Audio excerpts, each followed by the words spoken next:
Hi Murray class.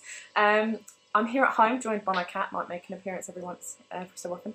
And I'm missing you all lots. I hope you're all safe and well at home. Even though it's really important we all stay at home right now, I didn't want you guys to miss out on hearing the rest of Matilda. So I thought that while we're off school, it would be really nice if we could still have class story time as part of your home learning. So we've just finished the chapter called The Platinum Blonde Man, haven't we? In which Matilda pours her mum's hair dye into her dad's hair tonic bottle, which turns his hair bright blonde, and he's not very impressed. In our next chapter, Matilda starts school, which we know she's been really keen to do, and it's called Miss Honey. Miss Honey. Matilda was a little late in starting school. Most children begin primary school at 5 or even just before. But Matilda's parents, who weren't very concerned one way or the other about their daughter's education, had forgotten to make the proper arrangements in advance. She was 5½ when she entered school for the first time. The village school for younger children was a bleak brick building called Trunchbull Primary School. It had about 250 pupils aged from 5 to just under 12 years old. The head teacher, the boss, the supreme commander of this establishment, so the person absolutely in charge, was a formidable middle-aged lady whose name was Miss Trunchbull. Formidable means really scary. Naturally, Matilda was put in the bottom class where there were 18 other small boys and girls about the same age as her. Their teacher was called Miss Honey, and she could not have been more than 23 or 24. She had a lovely pale oval Madonna face with blue eyes, and her hair was light brown. Her body was so slim and fragile, one got the feeling that if she fell over, she would smash into 1,000 pieces like a porcelain figure. That's like a china ornament of a person. Miss Jennifer Honey was a mild, quiet person who never raised her voice and was seldom seen to smile, but there is no doubt she possessed that rare gift for being adored by every small child under her care. She seemed to totally understand the bewilderment and fear that so often overwhelm young children who, for the first time in their lives, are herded into a classroom and told to obey orders. Some curious warmth that was almost tangible shone out of Miss Honey's face when she spoke to a confused and homesick newcomer to her class. The Trunchbull, the headmistress, was something else altogether. She was a gigantic holy terror, a fierce, tyrannical monster who frightened the life out of pupils and teachers alike. So if someone's tyrannical, they use control in a mean way or a cruel way. There was an aura of menace about her, even at a distance, and when she came up close, you could almost feel the dangerous heat radiating from her, as from a red-hot rod of metal. When she marched, Miss Trunchbull never walked. She always marched like a stormtrooper with long strides and arms a-swinging. When she marched along a corridor, you could actually hear her snorting as she went, and if a group of children happened to be in her path, she ploughed right on through them like a tank, with small people bouncing off her left and right. Thank goodness we don't meet many people like her in this world, although they do exist, and all of us are likely to come across at least one of them in a lifetime. If you ever do, you should behave as if you would when you met an enraged rhinoceros in the bush. Climb up the nearest tree and stay there until it's gone away. This woman, in all her eccentricities and in her appearance, is almost impossible to describe, but I shall make some attempt to do so a little later on. So eccentricities are things that are unusual or bizarre, so we're not going to be told all about Miss Trunchbull right now, but later on in the book we will get a character description. Let us leave her for the moment and go back to Matilda and her first day in Miss Honey's class.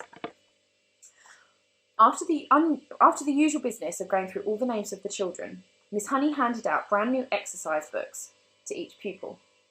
"You have all brought your own pencils, I hope," she said. "Yes, Miss Honey," they chanted. So look, you can see Miss Honey there giving out pencils and books on their first day. Good. Now this is the very first day of school for each one of you.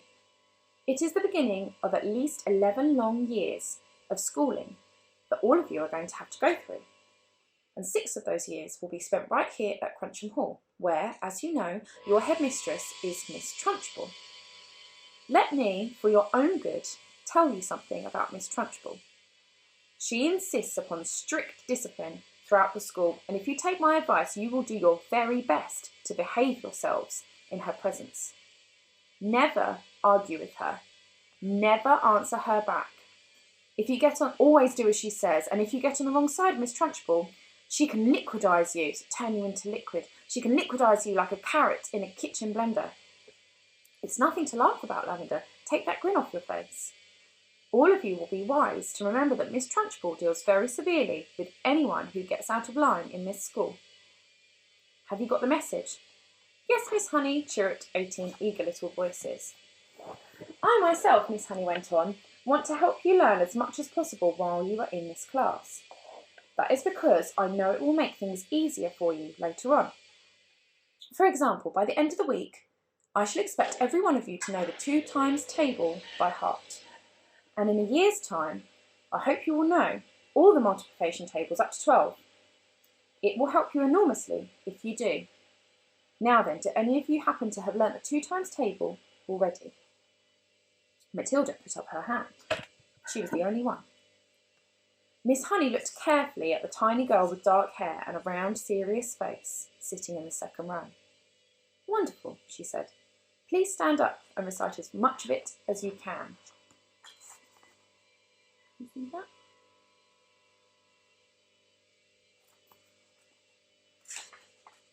Matilda stood up and began to say the 2 times table.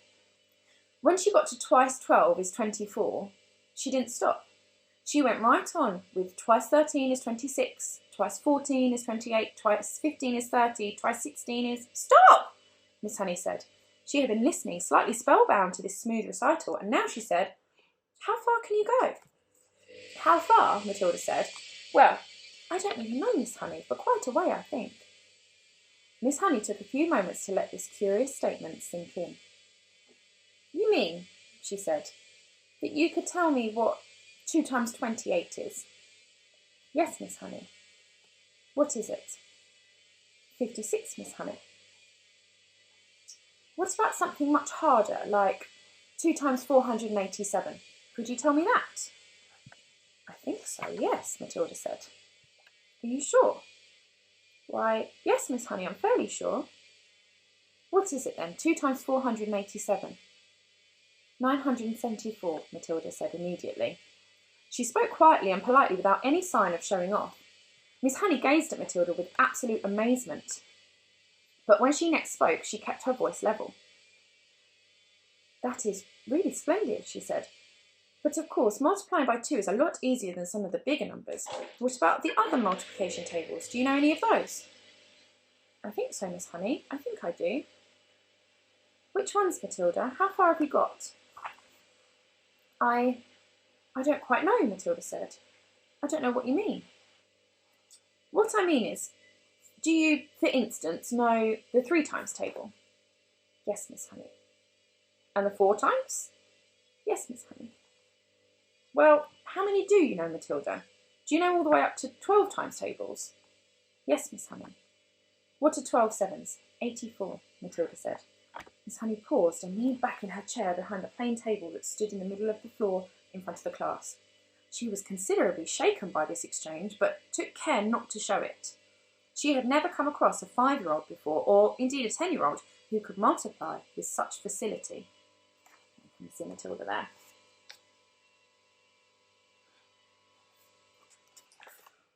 I hope the rest of you are listening to this, she said to the class. Matilda is a very lucky girl. She has wonderful parents who have already taught her to multiply lots of numbers.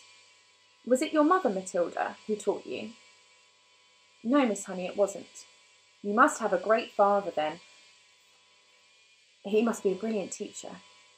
No, Miss Honey, Matilda said quietly. My father did not teach me. You mean you taught yourself? I don't quite know, Matilda said truthfully. It's just that I don't find it very difficult to multiply one number by another. Miss Honey took a deep breath and let it out slowly. She looked again at the small girl with bright eyes standing beside her desk, so sensible and solemn. That was serious. You say you don't find it difficult to multiply one number by another, said Miss Honey. Could you try to explain that a little bit? Oh dear, Matilda said. I'm not really sure. Miss Honey waited. The class was silent, all listening. For instance, Miss Honey said, if I asked you to multiply 14 by 19. No, that's too difficult. It's 266, Matilda said softly. Miss Honey stared at her. Then she picked up a pencil and quickly worked out the sum on a piece of paper. What did you say it was? She said, looking up. 266, Matilda said. Miss Honey put down her pencils and removed her spectacles, her glasses, and began to polish the lenses with a piece of tissue. The class remained quiet, watching her and waiting for what was coming next. Matilda was still standing beside her desk. Now tell me, Matilda, Miss Honey said, still polishing. Try to tell me exactly what goes on inside your head when you get a multiplication like that to do. You obviously have to work it out in some way, but you seem able to arrive at the answer almost instantly. Take the one you've just done, 14 multiplied by 19. I simply put the 14 down in my head and multiply it by 19, Matilda said. I'm afraid I don't know how else to explain it. I've always said to myself that if a little pocket calculator can do it, why shouldn't I? Why not indeed, Miss Honey said. The human brain is an amazing thing. I think it is a lot better than a lump of metal, Matilda said. That's all a calculator is. How right you are, Miss Honey said. Pocket calculators are not allowed in this school anyway. Miss Honey was feeling quite quivering. Got a picture of her there, polishing her glasses. There was no doubt in her mind that she had met a truly extraordinary mathematical brain, and words like child genius and prodigy went flitting through her head. She knew that these sorts of wonders do pop up in the world from time to time, but only once or twice in 100 years. After all, Mozart was only 5 when he started composing for the piano, and look what happened to him. Mozart's a really, really famous composer, so someone who makes music. He made classical music, composer. It's not fair, Lavender said. How can she do it and we can't? Don't worry, Lavender, you'll soon catch up, Miss Honey said, lying through her teeth.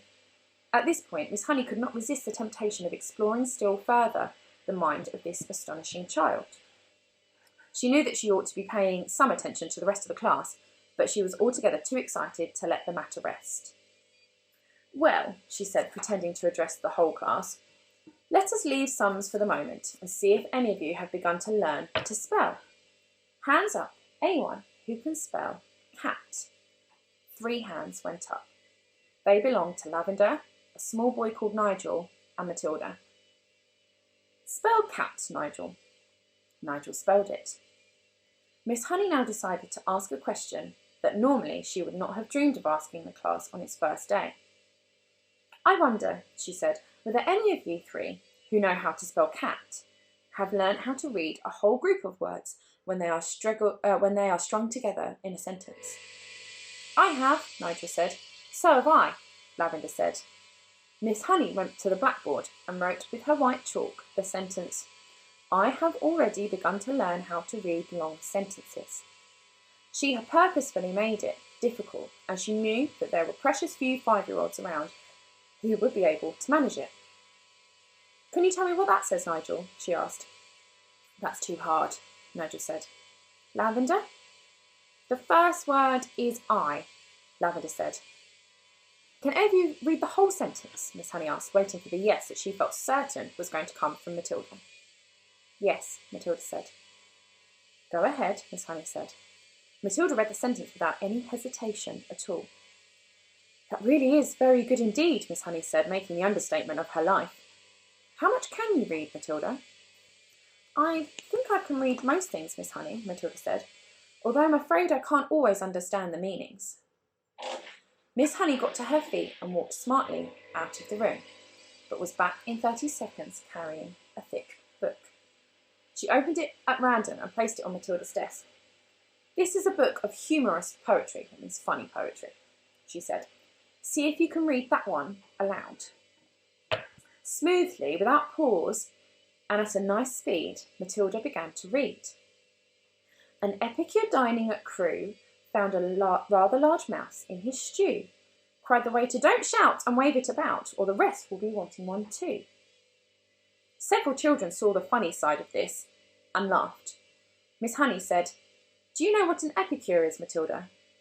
"It is someone who is dainty with his eating," Matilda said. See her reading her book. "That is correct," Miss Honey said. "And do you happen to know what that particular type of poetry is called?" "It's called a limerick," Matilda said. "That's a lovely one. It's so funny." "It's a famous one," Miss Honey said, picking up the book and returning to her table in front of the class. "A witty limerick is very hard to write," she added. "They look easy, but most certainly are not." "I know," Matilda said. I've tried quite a few times, but mine are never any good." "You have you?" Miss Honey said, more startled than ever. "Well, Matilda, I would very much like to hear one of these limericks you say you have written. Could you try to remember one for us?" "Well," Matilda said, hesitating, "I've actually been trying to make one up about you, Miss Honey, while we've been sitting here." "About me?" Miss Honey cried. "Well, we've certainly got to hear that one, haven't we?" "I don't think I want to say it, Miss Honey." "Please tell it," Miss Honey said. "I promise I won't mind." "I think you will, Miss Honey. Because I have to use your first name to make it rhyme, and that's why I don't want to say it." "How do you know my first name?" Miss Honey asked. "I heard another teacher calling you by it before we came in," Matilda said. "She called you Jenny." "I insist upon hearing this limerick," Miss Honey said, smiling one of her rare smiles. "Stand up and recite it." Reluctantly, Matilda stood up and very slowly, very nervously, recited her limerick. "The thing we all ask about Jenny is, surely there cannot be many young girls in this place with so lovely a face. The answer to that is not any." The whole of Miss Honey's pale and pleasant face blushed a brilliant scarlet. Then once again she smiled. It was a much broader one this time, a smile of pure pleasure. "Why, thank you, Matilda," she said, still smiling. "Although it is not true, it is really a very good limerick." Oh dear, I must try to remember that one." From the third row of desks, Lavender said, "It's good, I like it." "It's true as well," a small boy called Rupert said. "Of course it's true," Nigel said. Already the whole class had begun to warm towards Miss Honey, although as yet she had hardly taken any notice of any of them except Matilda. "Who taught you to read, Matilda?" Miss Honey asked. "I just sort of taught myself, Miss Honey." "And have you read any books all by yourself? Any children's books, I mean?" "I've read all the ones that are in the public library in the High Street, Miss Honey." "And did you like them?" "I liked some of them very much indeed," Matilda said, "but I thought others were fairly dull." "Tell me one that you liked." "I liked The Lion, the Witch and the Wardrobe," Matilda said. "I think Mr. C.S. Lewis is a very good writer, but he has one failing. There are no funny bits in his books." "You are right there," Miss Honey said. "There aren't many funny bits in Mr. Tolkien either," Matilda said. "Do you think that all children's books ought to have funny bits in them?" Miss Honey asked. "I do," Matilda said. "Children are not so serious as grown-ups, and they love to laugh." Miss Honey was astounded by the wisdom of this tiny girl. She said, "And what are you going to do now that you've read all the children's books?" "I'm reading other books," Matilda said. "I borrow them from the library. Mrs. Phelps is very kind to me. She helps me choose them." Miss Honey was leaning far forward over her work table and gazing in wonder at the child. She had completely forgotten now about the rest of the class. "What other books?" she murmured. "I am very fond of Charles Dickens," Matilda said. "He makes me laugh a lot, especially Mr. Pickwick." At that moment, the bell in the corridor sounded for the end of class. Okay, hope you enjoyed that one.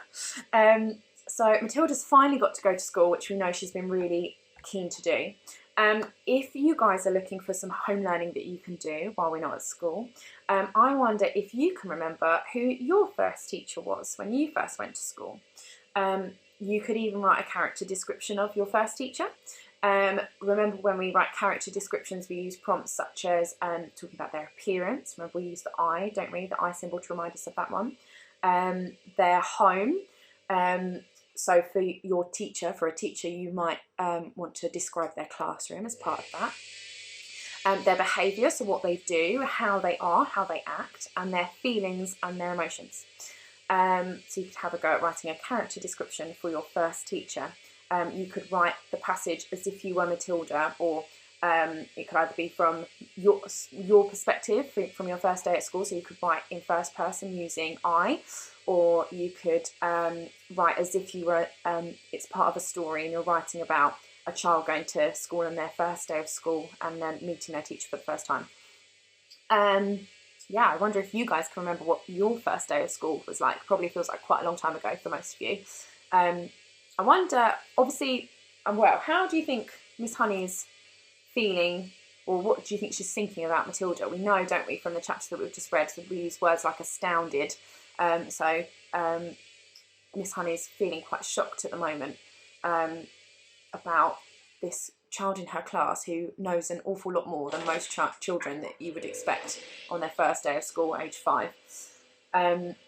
So I wonder, so we know Miss Honey's first impression of Matilda. She's yet to get to know the rest of the children in her class. I wonder what you think your teacher might have thought of you on your first day of school. Do you think they would have thought you were polite, eager, quiet, loud? What do you think they would have noticed your favourite things to do were when you started in reception? Yeah, so that's a couple of things that you could do maybe. I'll come back and read you another chapter of Matilda very soon. Stay indoors, stay safe, I miss you all lots, and I will speak to you soon.